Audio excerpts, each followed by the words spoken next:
Hello, my name is Dr. Alistair Dias. I'm a lecturer currently at the University of Toronto in the Human Biology program.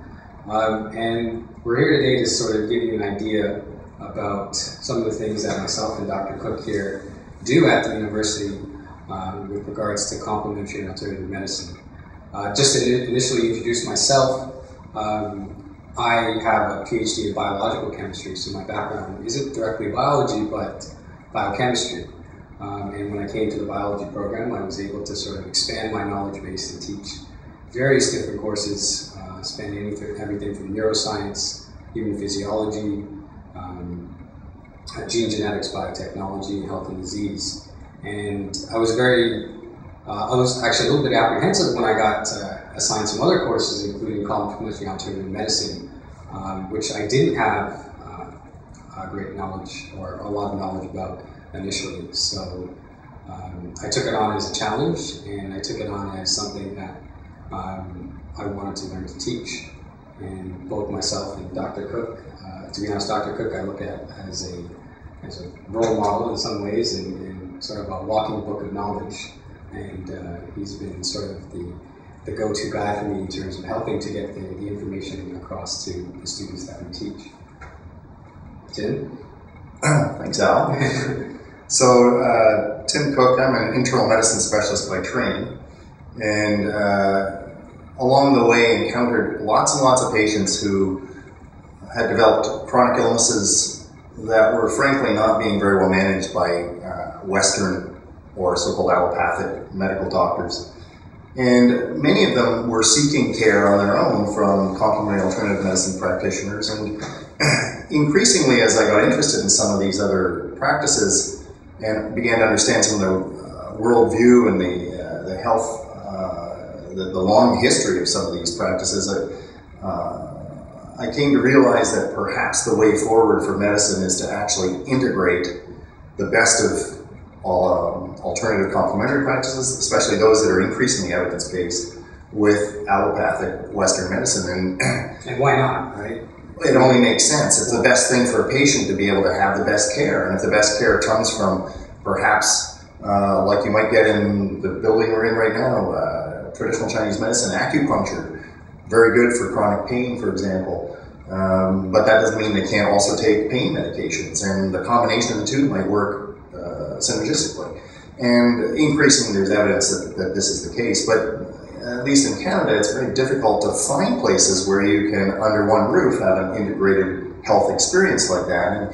And so that's something that I am aspiring to achieve at some time. In the meantime, inquiring minds like to know, and the University of Toronto students, fourth year biology students that have partaken of the complementary alternative and integrative health course that we co-direct, I think have had potentially some life-changing, transformative moments. Many of them, of course, are medical doctor wannabes. Doctors, yes. And some of them have said, you know what, actually maybe I should explore the option of naturopathy or chiropractic or traditional Chinese medicine. And I think what I've found and what the students have expressed has been the most interesting thing about the course is the experiential aspect. It's not just a bunch of these practitioners standing up and giving didactic lectures. It's actually hands-on experiences of many of the things that we talk about. And my area of interest is mind-body medicine, so they get an opportunity to practice meditation. An opportunity to practice yoga. Yoga, the Ayurvedic day we have with a specialist. We've given them experiences of biofeedback tools, some of which I have here to show. And so for the first time this year, the course has run now for 7 years, each year getting, I think, more positive response, both from students and from faculty. But for the first time ever, we're having a conference. Yes. This was Dr. Dias' brainchild, so take it away now. Well, what I really want, the message or the main theme this year I really want to get across was integrated health. And as we mentioned before, if you want to strictly define integrated health, it's the combination in an intelligent or well-researched way of bringing together CAM treatments, Complementary Alternative Medicine, and conventional allopathic medicine, to give a patient the most effective treatment out there. And like we said, why not let them make the most informed decision they can with what is available to help them. And when we start thinking about alternative practices and conventional medicine together, there is a barrier there. There's a barrier between Western practitioners and holistic practitioners in terms of how to bring these two worlds together. And we really need to work on figuring out how to be able to do that. And so this conference is there, one, to inform those at U of T, not only those at U of T, but it's also open to the public, to come and see what alternative practices are about, how they are analyzed, like I said before, and then at the same time to show how they could be integrated with Western practices if the evidence is presented is sound and makes sense.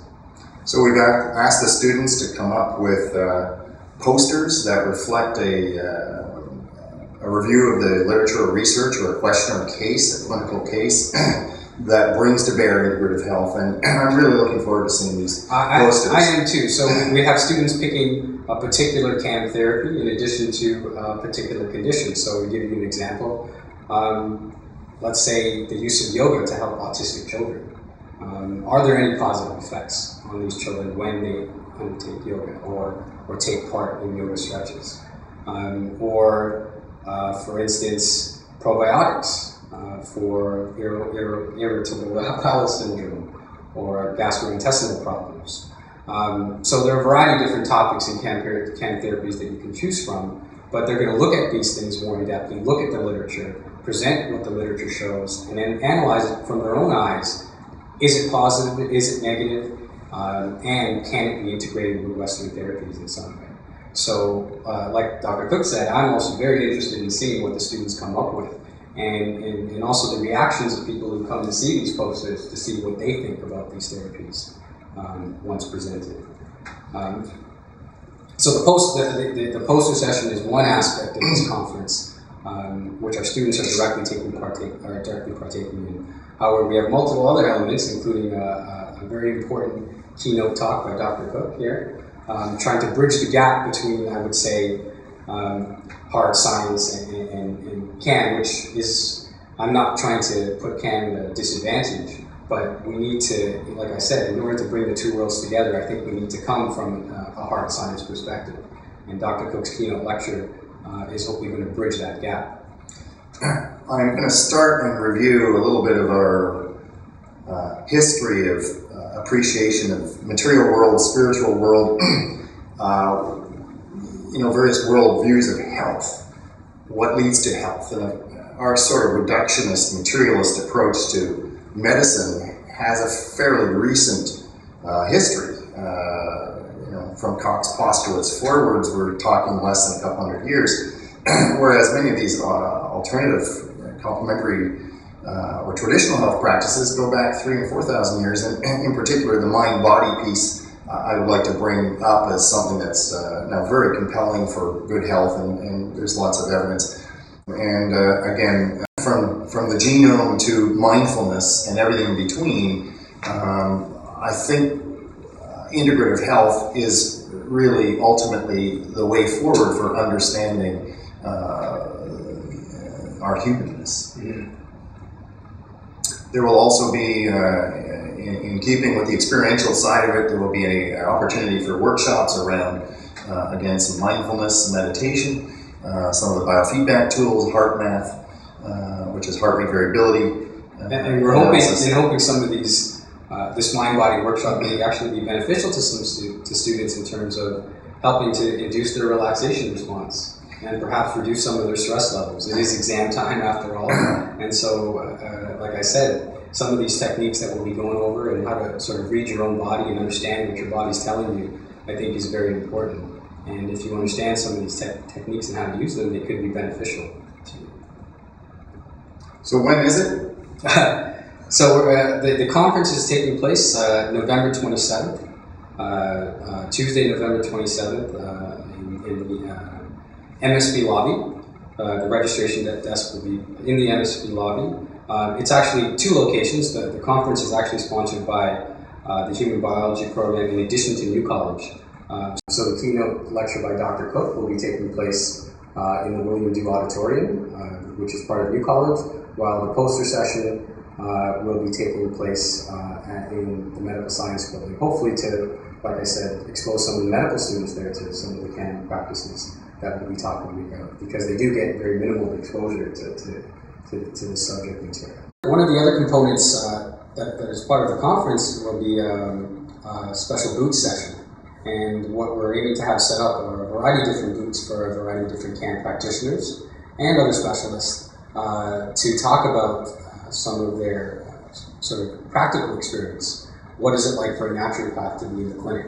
Dr. John Dempster, who's one of our guest lecturers, will be there representing his specific clinic, his integrated clinic here in downtown Toronto, along with CCNM, the Canadian College for Naturopathic Medicine, to give students perhaps an opportunity to look for career opportunities. If they do have an interest in alternative medicine, how do they pursue that, and what are the steps they need to take to get there?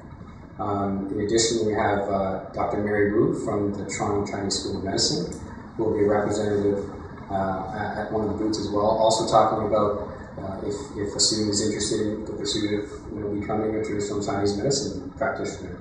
And she'll also be displaying some of her diagnostic techniques, tongue pulse diagnosis, which will be very interesting to see. In addition, we have a chiropractic representative, Dr. Adam Bledsoe will be there.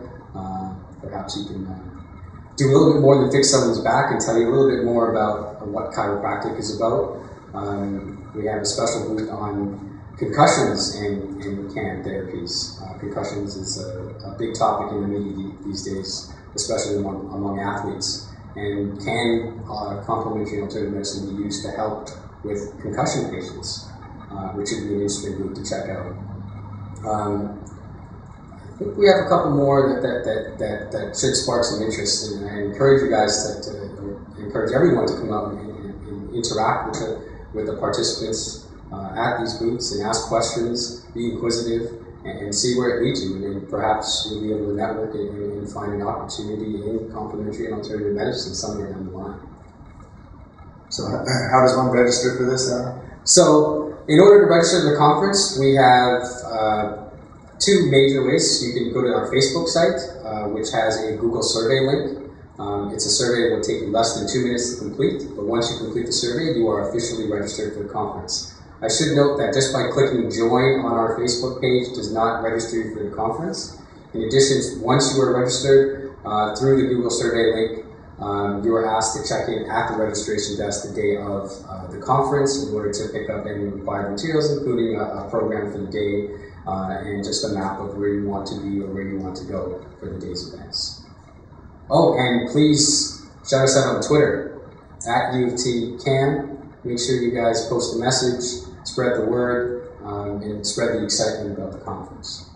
And best of all, it's free. It's free, yes. And there's free food. It's open, free, come for the food, but most of all, come for the knowledge. Thank you. Feed your mind.